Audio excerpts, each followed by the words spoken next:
ஓம் நமோ பகவதே வாசுதேவாய. ஹரே கிருஷ்ணா. பக்தர்கள் அனைவருக்கும் நமஸ்காரம். அடியன் எஸ் நந்தகுமார், ஸ்ரீ கிருஷ்ணா வேத கல்வி நிறுவனம், காட்பாடி, வேலூர். மீண்டும் ஒரு காணொளி வாயிலாக பக்தர்களை சந்திப்பதில் அடியன் பெருமகிழ்ச்சி அடைகிறேன். இந்த காணொளிக்கு நாம் கொடுத்துள்ள தலைப்பு யுகங்களை அறிவோம் என்ற தலைப்பு. யுகங்களை அறிவோம் என்ற தலைப்பிலே இந்த காணொளி வடிவமைக்கப்பட்டுள்ளது. சிறியவர்கள் முதல் பெரியோர் வரை அனைவரும் யுகங்களை குறித்து அறிந்து கொள்ள வேண்டும். நாம் வாழ்ந்து கொண்டிருக்கும் இந்த கலியுகத்திற்கான தர்மம் என்ன என்பதையும் அனைவரும் தெள்ளத் தெளிவாக புரிந்து அதை செயல்படுத்த வேண்டியது கட்டாயம். அப்பொழுதுதான் நாம் பக்தி மார்க்கத்திலே முன்னேற முடியும். ஏனென்றால் யுக தர்மத்தையே அறியாத ஒரு மனிதன் தான் எந்த காலகட்டத்தில் வாழ்ந்து கொண்டிருக்கிறோம், இந்த காலகட்டத்திற்கான தர்மம் என்ன என்பதை அறியாமல் பக்தி மார்க்கத்தில் முன்னேறுவதற்கான சாத்தியக்கூறுகள் இல்லை. அதாவது தமிழிலே பழமொழிகள் நிறைய உண்டு. காலத்தை அறிந்து பயிர் செய்ய வேண்டும், காற்றுள்ள போதே தூற்றிக்கொள். இதெல்லாம் என்ன உணர்த்துகிறது என்றால், அந்தந்த காலத்திற்கு ஏற்றவாறுதான் நாம் செய்ய வேண்டிய செயல்களை செய்ய வேண்டும். அப்பொழுது இந்த கலியுகத்தில் பக்தி மார்க்கத்தில் முன்னேறுவதற்கு நாம் செய்ய வேண்டிய செயல் என்ன என்பதை நாம் அறிய வேண்டும். அப்பொழுது யுகங்களை குறித்து தெரிந்து அறிந்து கொண்டால்தான் அந்த புரிதல், இந்த யுக தர்மத்திற்கான புரிதலே நமக்கு கிடைக்கப்பெறும். ஆதலால் இந்த காணொளிக்கு, மிக முக்கியத்துவம் வாய்ந்த இந்த காணொளிக்கு யுக தர்மம் அல்லது யுகங்களை அறிவோம் என்று பெயரிடப்பட்டுள்ளது. தற்போது யுகங்களுக்குள்ளே செல்வோம். 4 யுகங்கள்: சத்திய யுகம், திரேதா யுகம், துவாபர யுகம், கலியுகம். முதலாவது யுகம் சத்திய யுகம், இரண்டாவது யுகம் திரேதா யுகம், மூன்றாவது யுகம் துவாபர யுகம், நான்காவது யுகம் கலியுகம். இந்த 4 யுகங்களை தற்போது நாம் அறிந்தோம் அல்லவா? சத்திய யுகம், திரேதா யுகம், துவாபர யுகம், கலியுகம். இந்த 4 யுகங்களை கொண்டுதான், அதாவது மனிதனுடைய ஆயுட்காலம் இந்த யுகங்களில் ஒவ்வொரு யுகத்துக்கும் மாறுபடும். இந்த 4 யுகங்களை கொண்டுதான் ஒரு குறிப்பிட்ட அந்த பிரபஞ்சத்தினுடைய படைப்பு வடிவமைக்கப்பட்டுள்ளது. இதிலே சில சூட்சமங்களை நாம் தெளிவாக அறிந்து கொள்ள வேண்டும். பக்தர்கள் சற்று சிந்திக்க வேண்டிய ஒரு விஷயம் இது. சில சூட்சமங்கள் இங்கே அடங்க பெற்றுள்ளன. அதாவது ஒரு நாள் 24 மணி நேரங்களை கொண்டது. 1 மணி நேரம் 60 நிமிடங்களை கொண்டது. ஒரு நிமிடம் 60 வினாடிகளை கொண்டது. ஒரு வருடம் 365 நாட்களை கொண்டது. ஒரு மாதம் 30 அல்லது 31 நாட்களை கொண்டது. ஒரு வாரம் 7 நாட்களை கொண்டது. இதுபோல எவ்வாறு ஒவ்வொரு காலத்துக்கும் ஒரு குறிப்பிட்ட நேரத்தை மையப்படுத்தி ஒரு கணக்கு தொகுக்கப்பட்டுள்ளதோ, அவ்வாறு யுகத்திற்கும் ஒரு காலம் உண்டு. யுகத்திற்கும், ஒவ்வொரு யுகத்திற்கும் ஒரு காலம் உண்டு.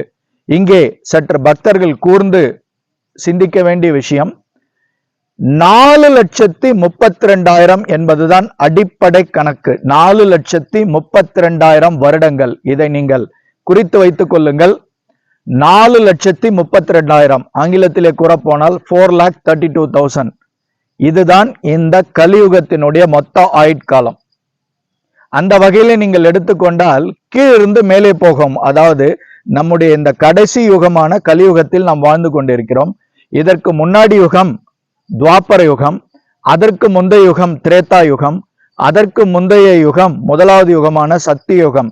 இந்த 4 யுகங்களுடைய காலம் எவ்வாறு வடிவமைக்கப்பட்டுள்ளது என்பது இந்த 4,32,000 வருடங்கள் இந்த அடிப்படை கணக்கிலே தான் வடிவமைக்கப்பட்டுள்ளது.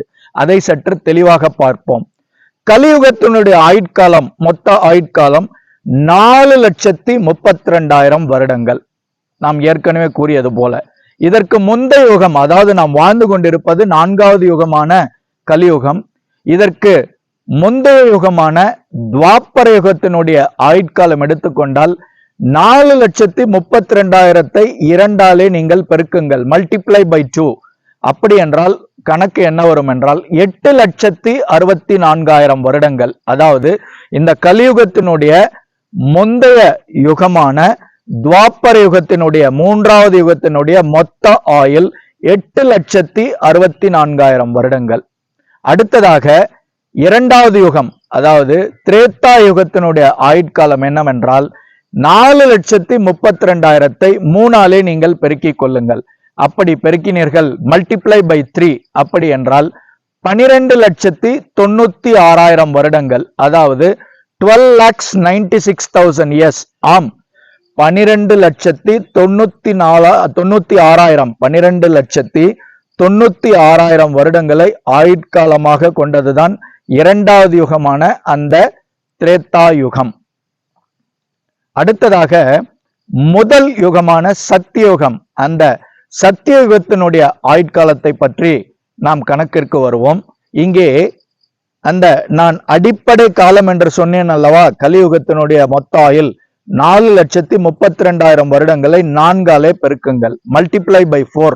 அப்படி நீங்கள் கணக்கு பெருக்கினீர்கள் என்றால் 4,32,000 வருடங்கள் பெருக்கல் 4 என்றால் 17,28,000 வருடங்கள். 17,28,000 வருடங்கள், அதாவது ஆங்கிலத்திலே 17,28,000 இயர்ஸ் என்ற விடை நமக்கு கிடைக்கப்பெறும். ஆம், அந்த முதலாவது யுகமான சத்தியுகத்தினுடைய ஆயுட்காலம் 17,28,000 வருடங்கள், 17,28,000 இயர்ஸ். இங்கே நாம் மீண்டும் ஒரு முறை தெளிவாக பார்ப்போம். முதலாவது யுகமான சத்தியுகத்தினுடைய ஆயுட்காலம் 17,28,000 வருடங்கள். அடுத்த யுகமான 2வது யுகமான திரேதா யுகத்தினுடைய ஆயுட்காலம் 12,96,000 வருடங்கள்.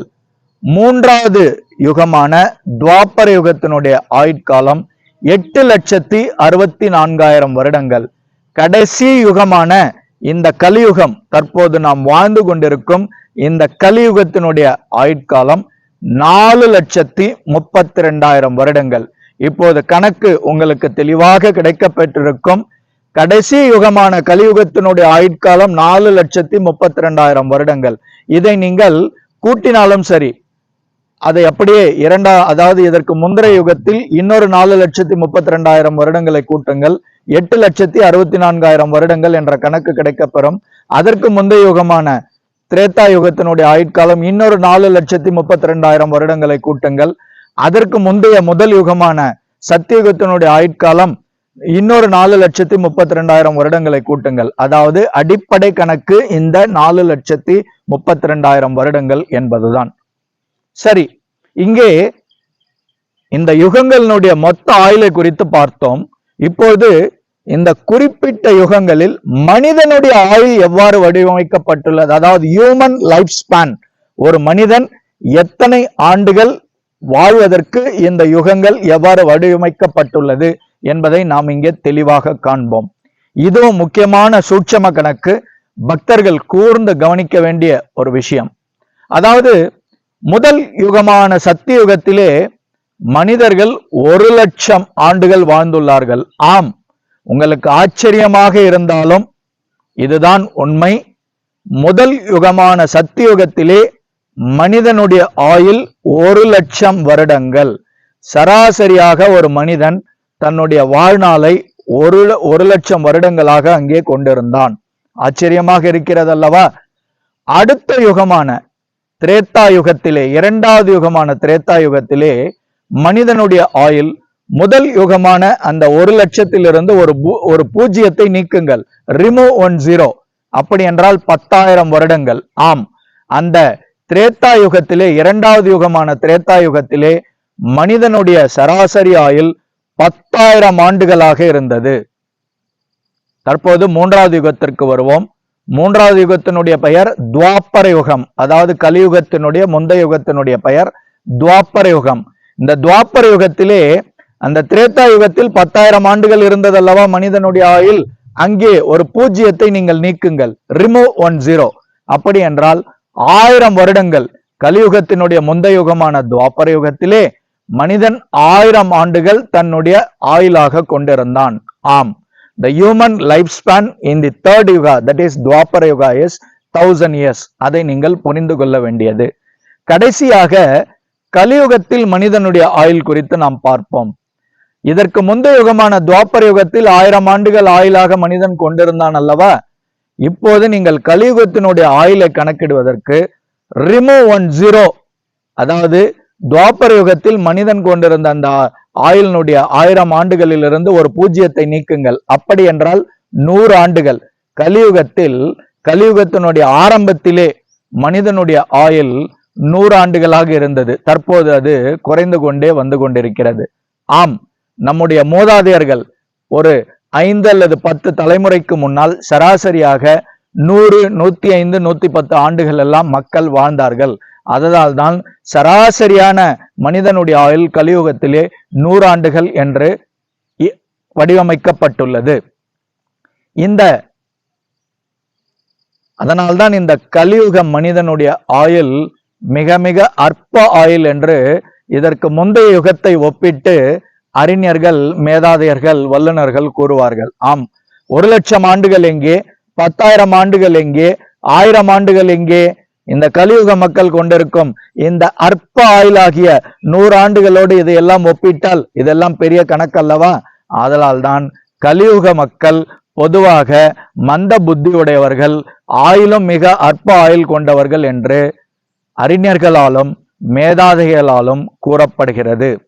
இந்த கலியுகத்தினுடைய ஆரம்பத்தில் 100 ஆண்டுகளாக மனிதனின் ஆயுள் இருந்தது. தற்போது 100 ஆண்டுகள் வாழும் மனிதர்கள் விரல் விட்டு எண்ணக்கூடியவர்களே. ஏனென்றால் ஆயுள் குறைந்து கொண்டே வந்து கொண்டிருக்கிறது.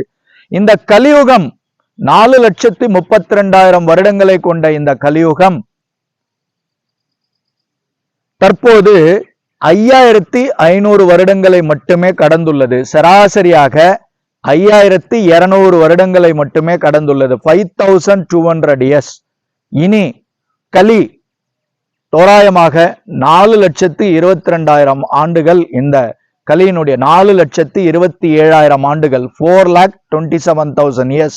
இனி கலியுகத்தினுடைய ஆயுள் மீத ஆயுள் உள்ளது. இந்த மொத்த ஆயுள் கலியுகத்தினுடைய ஆயுள். இதில் மனிதனின் ஆயுள் மெல்ல மெல்ல மெல்ல மெல்ல குறைந்து கொண்டேதான் வரும் என்று சாஸ்திரங்கள் கூறுகின்றன.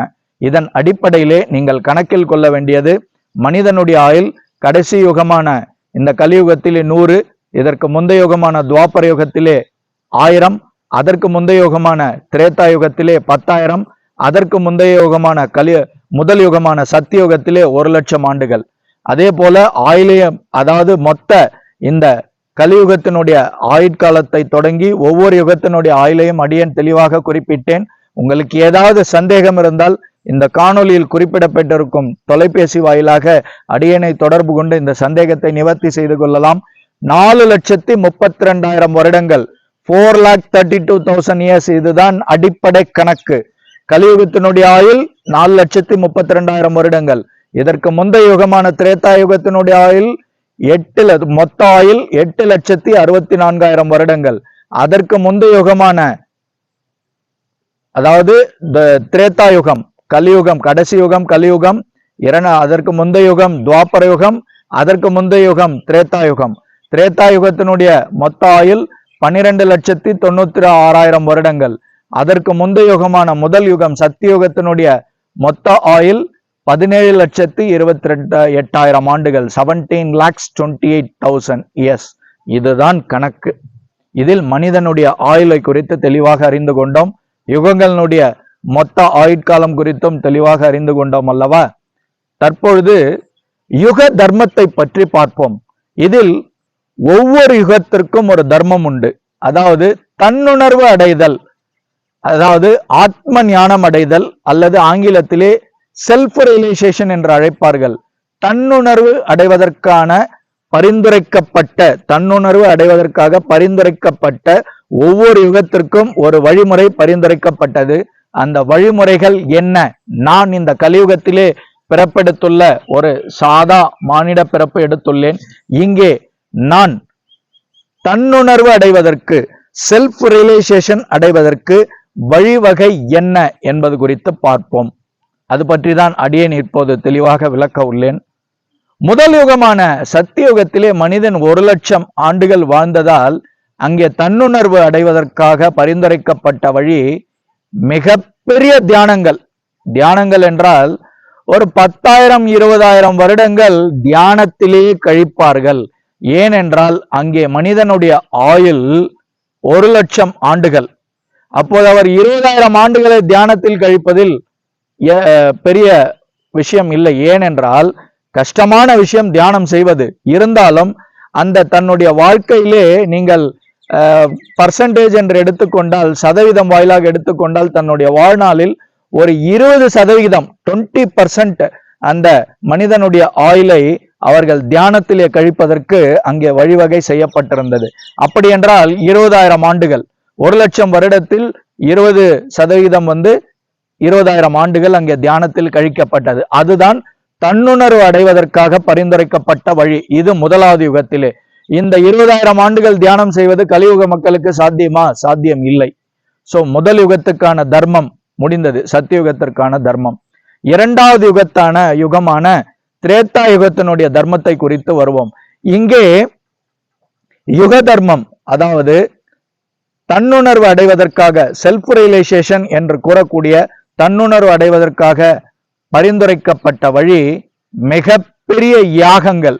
உதாரணமாக அஸ்வமேத யாகம். அந்த யாகம் 1 வருடம் நடைபெறும். 100 ராஜாக்கள் பங்கேற்பார்கள். 500 வேத பண்டிதர்கள், குறித்து வைத்துக் கொள்ளுங்கள், 1 அல்ல 2 அல்ல, 500 வேத பண்டிதர்கள் பங்கேற்று இந்த யாகத்தை 1 வருடம் நடத்துவார்கள். அதுதான் அஸ்வமேத யாகம். அப்படிப்பட்ட யாகத்தை இந்த கலியுகத்திலே நாம் நடத்த முடியுமா? வாய்ப்பு இல்லை. ஆதலால் இரண்டாவது யுகமான அந்த திரேதா யுகத்திலே தன்னுணர்வு அடைவதற்காக பரிந்துரைக்கப்பட்ட வழி மிகப்பெரிய யாகங்கள். அங்கே மக்கள் யாகங்களை, அஸ்வமேத யாகம் போன்ற யாகங்களை செய்துதான் தன்னுணர்வு அடைந்தார்கள்.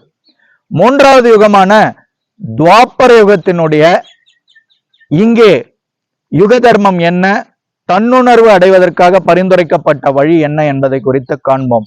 மூன்றாவது யுகமான துவாபர யுகத்திலே தன்னுணர்வு அடைவதற்காக பரிந்துரைக்கப்பட்ட வழி விக்கிரக வழிபாடு.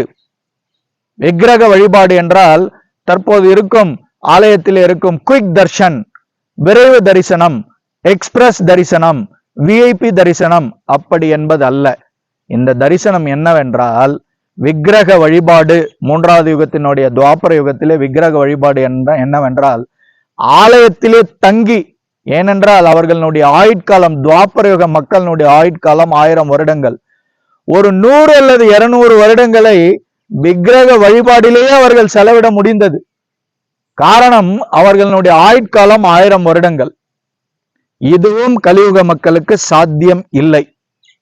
அப்போது கடைசி யுகமான கலியுகத்திலேயே இங்க 100 வருடங்கள் தான் மனிதனுடைய ஆயுளே, அதுவும் குறைந்து கொண்டே வந்து கொண்டிருக்கிறது.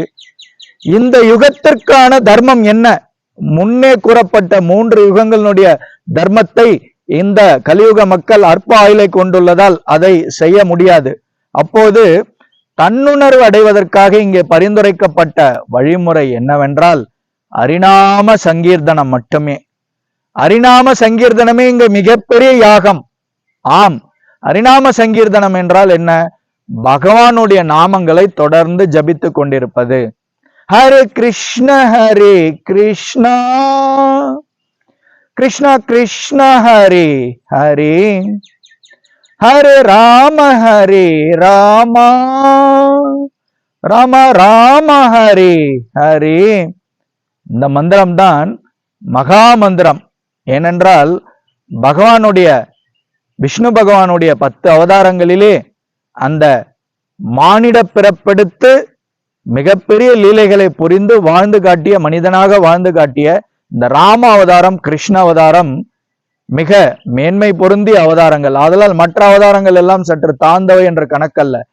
மனிதனாக பகவான் வாழ்ந்து காட்டியதால் இந்த 2 நாமங்கள் மிக மிக பிரசித்தி பெற்றது. ராமா, கிருஷ்ணா, கோவிந்தா, மாதவா, கேசவா, மதுசூதனா போன்ற எண்ணற்ற நாமங்கள் பகவானின் நாமங்கள்.